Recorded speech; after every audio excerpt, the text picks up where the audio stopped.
नमस्कार विद्यार्थियों। अब हम शुरू करते हैं आपका वृद्धि एवं विकास से संबंधित प्रश्न। तो वृद्धि एवं विकास को हमने पहले भी बताया था कि इसको हम ज़्यादा प्रश्नों में बांटकर अध्ययन कराएंगे। तो इसको हमने 3 भागों में बांटा है। तो पहले हम अध्ययन करते हैं वृद्धि एवं विकास पार्ट 1 का। देखते हैं प्रश्न नंबर 1। पृथक पृथक संजातीय समूहों के व्यक्तियों के प्रति बच्चों की अभिवृत्ति साधारणतया आधारित होती है। ऑप्शन ए उनके अभिभावकों की अभिवृत्ति पर, बी उनके समकक्षियों की अभिवृत्ति पर, सी दूरदर्शन के प्रभाव पर, डी उनके सहोदरों की अभिवृत्ति पर। तो यहाँ पर देखा जाए तो जो बच्चों की अपने समजातीय समूहों के प्रति अभिवृत्ति जो निर्धारित होती है, आधारित होती है, वह उनके अभिभावकों की अभिवृत्ति पर आधारित होती है। क्योंकि उनके अभिभावक जो अपने समजातीय समूह के बारे में बात करते हैं, सोचते हैं, क्रिया करते हैं, वही बच्चे उसे सीखते हैं। तो ऑप्शन ए उनके अभिभावकों की अभिवृत्ति पर बिल्कुल सही होगा। प्रश्न बी, निम्नलिखित में से कौन सा विकास का सिद्धांत है?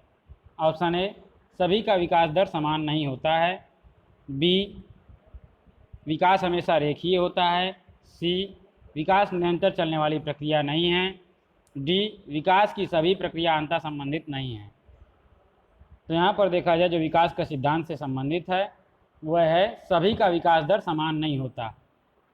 यही विकास का एक सिद्धांत है। अर्थात किसी व्यक्ति की विकास दर जो होती है, चाहे वो रूप के आधार पर हो, चाहे क्रम के आधार पर हो, चाहे वृद्धि के आधार पर हो, किसी प्रकार से उनकी विकास दर समान नहीं होती। तो ऑप्शन ए बिल्कुल सही होगा। प्रश्न 3, विकास कभी न समाप्त होने वाली प्रक्रिया है। यह विचार किससे संबंधित है? ऑप्शन ए अंतः संबंध का सिद्धांत, बी निरंतरता का सिद्धांत, सी एकीकरण का सिद्धांत, डी अंतःक्रिया का सिद्धांत।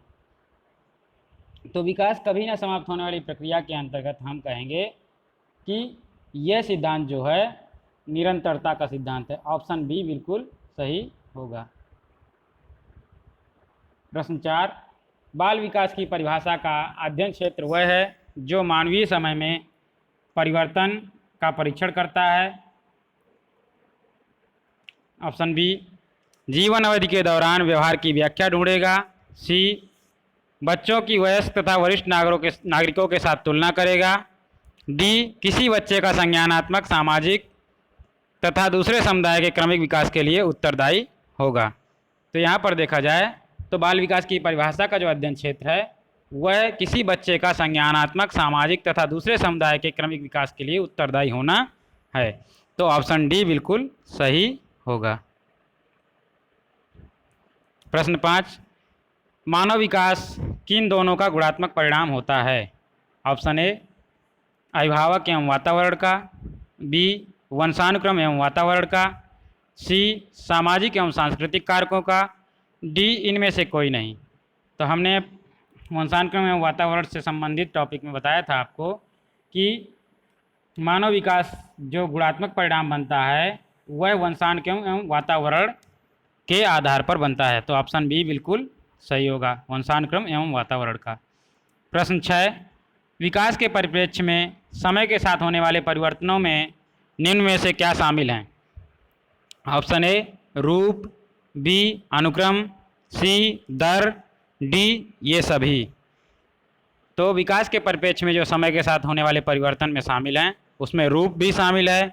जो व्यक्ति बड़ा होता जाता है तो उसका रूप परिवर्तित होता जाता है। उसमें अनुक्रम भी शामिल है। अनुक्रम के अनुसार जैसे जैसे व्यक्ति का विकास होता है उसी हिसाब से वह दिखता है। उसमें दर भी शामिल है। तो ऑप्शन नंबर डी ये सभी बिल्कुल सही होगा।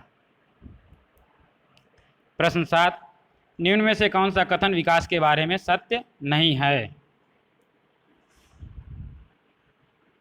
विकास अंतःक्रिया का फल है।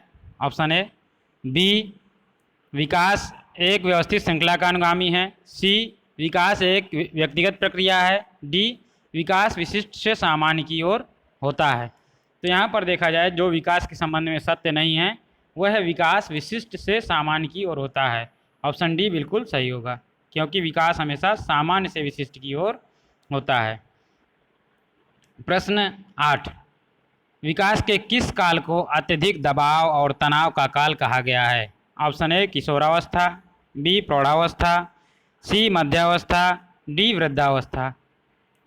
तो यदि दबाव का काल और तनाव का काल कहें तो किशोरावस्था को अत्यधिक दबाव और तनाव का काल कहा जाता है। ऑप्शन ए बिल्कुल सही होगा।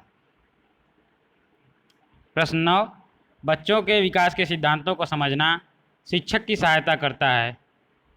ऑप्शन ए शिक्षार्थी की आर्थिक पृष्ठभूमि पहचानने में, बी शिक्षार्थियों को क्यों पढ़ना चाहिए इस औचित्य स्थापित रूप में, सी शिक्षार्थियों की भिन्न भिन्न अधिगम शैलियों को प्रभावी रूप से संबोधित करने में, डी शिक्षार्थी के सामाजिक स्तर को पहचानने में। तो यहाँ पर बच्चों के विकास के सिद्धांतों को समझना जिससे शिक्षक को सहायता मिलती है वह है शिक्षार्थियों की भिन्न भिन्न अधिगम शैलियों को प्रभावी रूप से संबोधित करने में। जब शिक्षक विद्यार्थी के विकास के सिद्धांतों को समझ जाएगा, बच्चे के विकास के सिद्धांतों को जान जाएगा, तो वह विभिन्न विभिन्न अधिगम शैलियों के आधार पर शिक्षार्थियों को प्रभावी रूप से संबोधित करने का काम करेगा। ऑप्शन सी बिल्कुल सही होगा। प्रश्न 10, संकल्पनाओं की व्यवस्थित प्रस्तुति विकास के निम्नलिखित किस सिद्धांत के साथ संबंधित हो सकती है। ऑप्शन ए विद्यार्थी भिन्न दरों पर विकसित होते हैं, बी विकास सापेक्ष रूप से क्रमिक होता है, सी विकास के परिणाम स्वरूप वृद्धि होती है, डी विषम जातीयता से स्वायत्तता की ओर अग्रसर होता है। तो यहाँ पर कह रहा है संकल्पनाओं की व्यवस्थित प्रस्तुति विकास के निम्नलिखित किन सिद्धांतों के साथ संबंधित हो सकती है। तो संकल्पनाओं की जहाँ प्रस्तुति होती है तो जहाँ सापेक्ष रूप से और क्रमिक विकास होता है वहाँ धीरे धीरे विद्यार्थी में संकल्पनाओं का निर्माण होता है और उसको प्रस्तुतिकरण करते हुए विद्यार्थी आगे बढ़ता है। तो ऑप्शन बी विकास सापेक्ष रूप से क्रमिक होता है बिल्कुल सही होगा। प्रश्न 11, व्यक्तिगत शिक्षार्थी एक दूसरे से ... में भिन्न होते हैं। ऑप्शन ए विकास की दर, बी विकास क्रम, सी विकास की सामान्य दक्षता, डी वृद्धि एवं विकास के सिद्धांतों। तो व्यक्तिगत शिक्षार्थी जो एक दूसरे से भिन्न होते हैं वो विकास की दर में भिन्न होते हैं। सभी विद्यार्थियों की व्यक्तिगत रूप से विकास की जो दर होती है वह अलग अलग होती है। तो ऑप्शन ए विकास की दर बिल्कुल सही होगा। प्रश्न 12, बच्चे के उचित विकास को सुनिश्चित करने के लिए उसका स्वस्थ शारीरिक विकास एक महत्वपूर्ण आवश्यकता है। यह कथन गलत है क्योंकि विकास नितांत व्यक्तिगत मामला है, बी सही है क्योंकि विकास क्रम में शारीरिक विकास सबसे पहले स्थान पर आता है, सी सही है क्योंकि शारीरिक विकास विकास के अन्य पक्षों के साथ अंतः संबंधित है, डी गलत है क्योंकि शारीरिक विकास विकास के अन्य पक्षों को किसी प्रकार से प्रभावित नहीं करता। तो यहाँ पर देखा जाए तो बच्चे के उचित विकास को सुनिश्चित करने के लिए उसका स्वस्थ शारीरिक विकास एक महत्वपूर्ण आवश्यकता है। यह कथन सही है क्योंकि शारीरिक विकास विकास के अन्य पक्षों के साथ सीधे सीधे अंतर संबंधित होता है। ऑप्शन सी बिल्कुल सही होगा क्योंकि इसमें क्या होता है कि जब बच्चे को शारीरिक रूप से चोट लगती है तो उसमें बच्चे की सीखने की क्षमता में भी कमी आती है, कहीं ना कहीं वो उस पर प्रभाव डालता है। प्रश्न 13, मानव विकास के कुछ विशेष सिद्धांत पर आधारित है, निम्नलिखित में से कौन सा मानव विकास का सिद्धांत नहीं है। मानव विकास जो है कुछ विशेष सिद्धांतों पर आधारित होता है, जो विकास का सिद्धांत नहीं है वह कौन है। ऑप्शन ए आनुक्रमिकता, बी सामान्य से विशिष्ट, सी प्रतिवर्ती, डी निरंतरता। यदि यहाँ पर देखें तो मानव विकास के सिद्धांत में क्रमबद्धता का सिद्धांत जो है वो आनुक्रमिकता के अंतर्गत आता है। विद्यार्थी का विकास अर्थात मानव का विकास एक क्रम में होता है। दूसरा जो सामान्य से विशिष्ट है वो भी मानव विकास का एक सिद्धांत है, विकास हमेशा सामान्य से विशिष्ट की ओर बढ़ता है। और जो ऑप्शन डी निरंतरता का सिद्धांत है वो भी इसके अंतर्गत आता है। तो ऑप्शन सी प्रतिवर्ती जो है वो बिल्कुल सही होगा, मानव विकास का सिद्धांत नहीं है।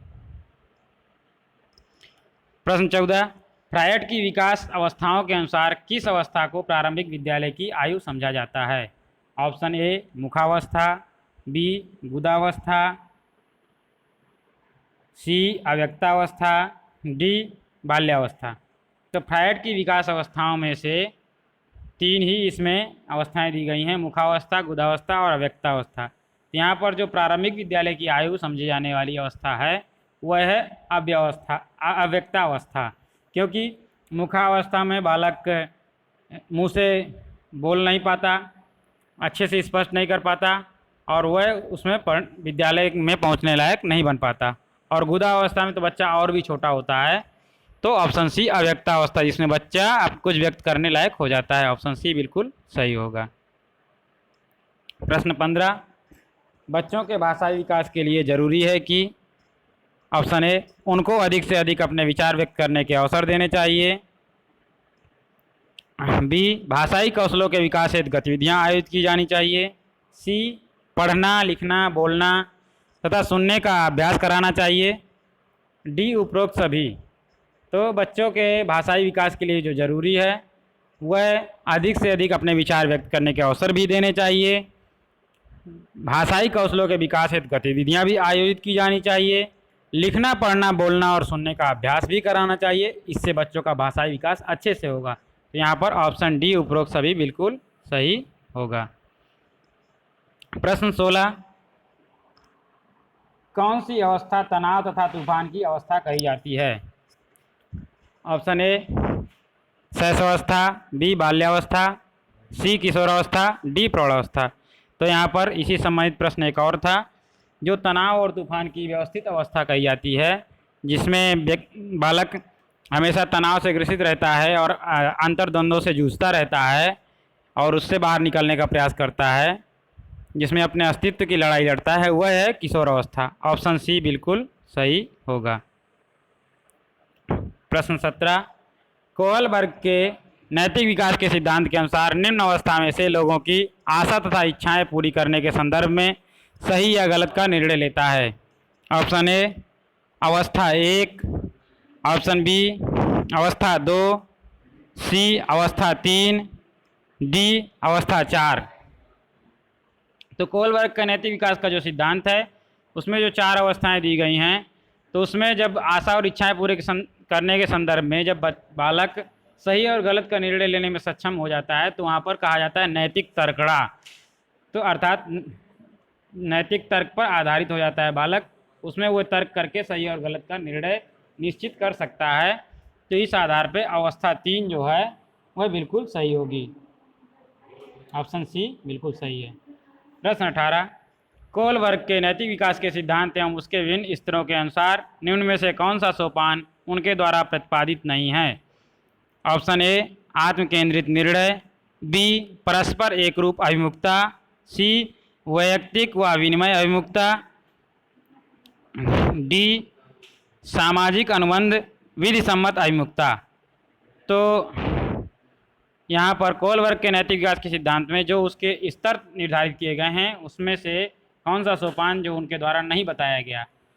तो उन्होंने विद्यार्थी का जो पहली अवस्था बताई वो आत्म केंद्रित निर्णय की बताई है और दूसरी अवस्था परस्पर एक रूपता अभिमुखता की बताई है और सामाजिक अनुबंध विसम्मत अभिमुखता जो बताई है अवस्था नंबर 4 में उन्होंने कही है।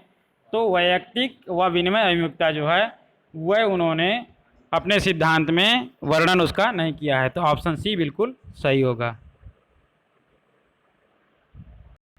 प्रश्न 19, निम्नलिखित में से कौन सा विकास के संबंध में सही नहीं है? ऑप्शन ए विकास प्रतिमानों की कुछ निश्चित विशेषताओं की भविष्यवाणी की जा सकती है, बी विकास का उद्देश्य वंशानुगत संभाव्य क्षमता का विकास करना है, सी विकास के विभिन्न क्षेत्रों में संभाव्य खतरे होते हैं, डी प्रारंभिक विकास के बाद अधिक से अधिक प्रारंभिक विकास बाद के विकास से अधिक महत्वपूर्ण है। तो यहाँ पर जो उत्तर होगा वह ऑप्शन नंबर सी विकास के विभिन्न क्षेत्रों में संभाव्य खतरे होते हैं, यह सही नहीं है, क्योंकि पहले से ही खतरों को निश्चित करना जरूरी नहीं होता। क्योंकि विकास अब ऑप्शन ए को यदि देखा जाए तो विकास कुछ प्रतिमानों के निश्चित विशेषताओं से भविष्यवाणी उसकी की जा सकती है। ऑप्शन बी देखा जाए तो विकास का उद्देश्य वंशानुगत संभाव्य क्षमता का विकास करना है। जो विकास का उद्देश्य होता है वंशानुगत की जो संभाव्य क्षमता है जो उसको प्राप्त हुई है उसका और विकसित करना है, उसको और आगे बढ़ाना है, यह भी होता है। और यहाँ पर देखा जाए तो प्रारंभिक विकास जो होता है बालक का, इसीलिए कहता है, एक कहावत कही जाती है कि पूत के पाँव पालने में दिखते हैं।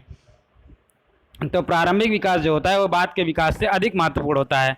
तो ये सब सही हैं। और इसमें पूछ रहा है कौन सा कथन विकास के संबंध में सही नहीं है। तो ऑप्शन सी, विकास के विभिन्न क्षेत्रों में संभाव्य खतरे होते हैं, ये बिल्कुल सही नहीं है। ऑप्शन सी बिल्कुल सही होगा। प्रश्न 20, श्रीमती चौधरी का पहला बच्चा 10 महीने में चलने लगा, उनका दूसरा बच्चा 13 महीने का है और अभी भी नहीं चल पा रहा है, फिर भी श्रीमती चौधरी चिंतित नहीं हैं, क्योंकि ऑप्शन ए, उनके पति ने कहा कि जब वे 16 महीने के नहीं हुए थे उन्होंने भी चलना शुरू नहीं किया था। बी, वह जानती हैं कि वह जितना अधिक इंतज़ार करेंगी उतना ही अधिक उसके पैर चलने के लिए मजबूत होंगे। सी, एक पड़ोसी का लड़का भी 18 महीने का है और वह भी नहीं चल रहा है। डी, वह जानती हैं कि चलने के विकास के लिए अभी सामान्य समय सीमा के अंदर है। तो यहाँ पर श्रीमती चौधरी का जो पहला बच्चा 10 महीने में चलने लगा था लेकिन दूसरा 13 महीने में नहीं चल रहा है, तो इसके लिए वह चिंतित नहीं है, क्योंकि वह जानती हैं कि वह चलने के विकास के अभी सामान्य सीमा के अंदर है। तो ऑप्शन डी बिल्कुल सही होगा, क्योंकि वृद्धि एवं विकास के सिद्धांतों में बताया जाता है कि कुछ बालक 1.5 वर्ष में भी चलना प्रारंभ करते हैं, जो उसकी समय सीमा के अंदर माना जाता है। प्रश्न 21, निम्न में से कौन सा कथन सही नहीं है। ऑप्शन ए, जो अध्यापक के साथ विश्वास करता है कि विकास प्रकृति की वजह से होता है वह अनुभव प्रदान करने को महत्व नहीं देता। ऑप्शन बी, प्रारंभिक अनुभव महत्वपूर्ण होते हैं और अध्यापक का हस्तक्षेप भी महत्वपूर्ण होता है। सी, प्रारंभिक जीवन की नकारात्मक घटनाओं के प्रभाव से कोई भी अध्यापक बचाव नहीं कर सकता। डी, व्यवहारात्मक परिवर्तन के संदर्भ में विकास वातावरणीय प्रभावों के फलस्वरूप होता है। तो यहाँ पर देखा जाए जो विकास निम्नलिखित में जो कथन सत्य नहीं है, तो ऑप्शन सी, प्रारंभिक जीवन की नकारात्मक घटनाओं के प्रभाव से कोई भी अध्यापक बचाव नहीं कर सकता, तो उसमें से ये कथन सत्य नहीं है, क्योंकि कुछ घटनाएं ऐसी होती हैं जिससे विद्यार्थी को उबारा जा सकता है। प्रारंभिक जीवन की जो नकारात्मक घटनाएं होती हैं उसमें अध्यापक कुछ चीज़ों से बचाव कर सकता है और कुछ घटनाएं ऐसी होती हैं जिसमें से अध्यापक या डॉक्टर कुछ भी नहीं कर सकते। तो ऑप्शन सी बिल्कुल सही होगा। प्रश्न 22, 9 वर्ष के बालक की नैतिक तर्कना आधारित होती है। ऑप्शन ए, किसी कार्य के भौतिक परिणाम उसकी अच्छाई या बुराई को निर्धारित करते हैं।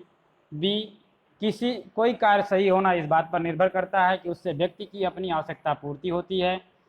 सी, नियमों का पालन करने के बदले में कुछ लाभ मिलना चाहिए। डी, सही कार्य वह है जो उस व्यक्ति के द्वारा किया जाए जो अन्य व्यक्तियों को अपने व्यवहार से प्रभावित करता है। तो यहाँ पर जो 9 वर्ष का बालक होता है उसकी नैतिक तर्कना क्या आधारित होती है। तो यहाँ पर कोलबर्ग के नैतिक विकास के सिद्धांत को हम जोड़ेंगे, तो वहाँ पर 9 वर्ष के बालक की जो नैतिक तर्कना होती है वह सोचता है कि यदि हम कुछ नियमों का पालन करते हैं उसके बदले हमको कुछ मिलना चाहिए, चाहे वो हमको शिक्षक दें, चाहे हमको हमारे माता पिता दें। तो ऑप्शन सी, नियमों का पालन करने के बदले कुछ लाभ मिलना चाहिए, बिल्कुल सही है। प्रश्न 23, शारीरिक वृद्धि और विकास को कहते हैं। ऑप्शन ए, तत्परता, बी, अभिवृद्धि, सी, गतिशीलता, डी, आनुवंशिकता।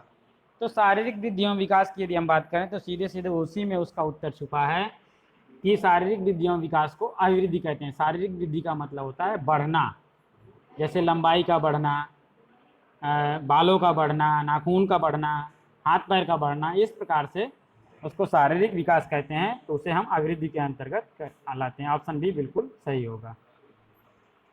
प्रश्न 24, बाल्यावस्था की प्रमुख मनोवैज्ञानिक विशेषता क्या है।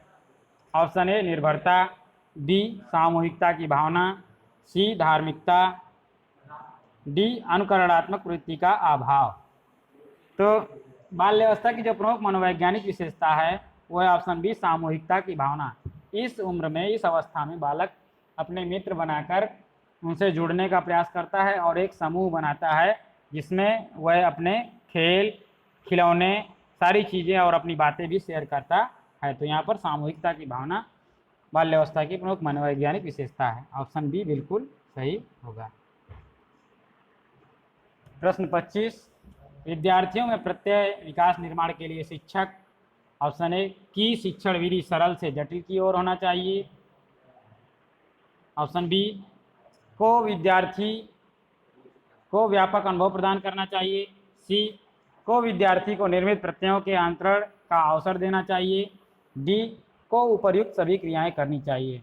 तो विद्यार्थियों के प्रत्यय विकास निर्माण के लिए शिक्षक को उपर्युक्त सभी क्रियाएं करनी चाहिए, जिससे विद्यार्थी में को निर्मित प्रत्ययों का अंतरण का अवसर भी देना होता है, विधि को सरल से जटिल की ओर भी ले जाना होता है और विद्यार्थी को व्यापक अनुभव भी प्रदान करना होता है। तो ऑप्शन डी बिल्कुल सही होगा। प्रश्न 26, कल्पना के विकास के लिए ऑप्शन ए ज्ञानेंद्रियों को प्रशिक्षित करना चाहिए, बी कहानियाँ सुनाना चाहिए, सी रचनात्मक प्रवृत्ति के विकास पर ध्यान देना चाहिए, डी उपर्युक्त सभी। तो कल्पना के विकास के लिए हमें ज्ञानेंद्रियों को प्रशिक्षित करना चाहिए, बी कहानी भी सुनाना चाहिए, सी रचनात्मक प्रवृत्ति के विकास पर भी ध्यान देना चाहिए। तो ऑप्शन डी उपर्युक्त सभी सही होगा, क्योंकि इसमें क्या होता है कि जब विद्यार्थी में कल्पना को विकसित करना है तो उसे कहानी सुनेगा तो विद्यार्थी कहानी के पात्रों को सोचेगा, विचार करेगा, तो कल्पना विकसित होगी।